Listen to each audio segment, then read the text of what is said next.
works when you soothe it to a lower arousal level. For me, that's my story. I can't tell when like it's screaming in my head. It, Yeah. I mean, I know the answer is back off regardless, but it could be still that I'm nervous because I'm going to give a big talk in front of a bunch of people, and everybody gets nervous before that kind of thing. And it doesn't necessarily say that you suck at it. It just says that you believe that you can't, you know? And then you dig a little deeper and go, is that true? Is that really true that I suck at that? Because probably not. And of course, my performance is always a variable based on my attitude and my emotions. And so the outcome will be a self-fulfilling prophecy either way.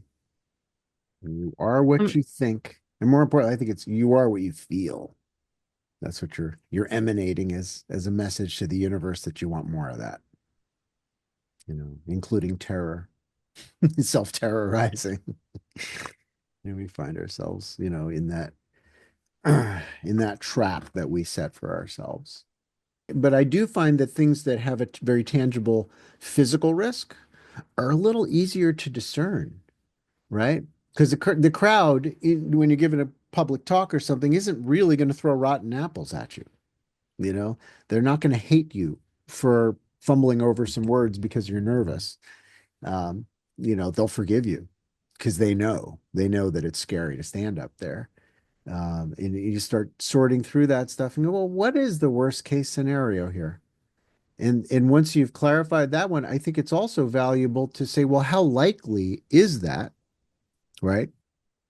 And then that likelihood has to be reanalyzed again in terms of your leverage over that probability, right?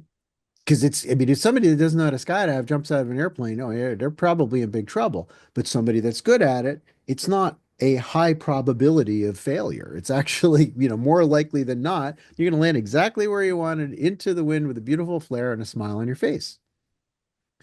Uh, and if you're getting into something that it's over your head in terms of your skill set, that feeling could be a warning that you're in trouble.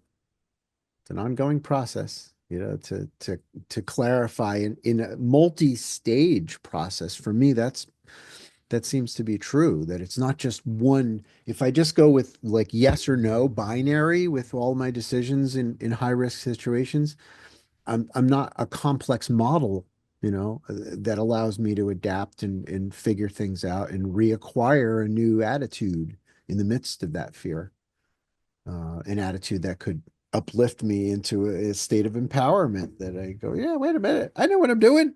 That's right. I kind of forgot for a moment, when I was breathing poorly, when I was freaking out a little bit, because I'm jumping a new parachute into a new place with new people, new planes, although you add those things up and go, oh, yeah, okay. They seem like it's a big deal, and I'm adding up the variables in my mind and creating a mountain of worry. However, is it really that different? You just got to keep questioning, I think. Questioning the validity of the fear and the leverage that you have over it.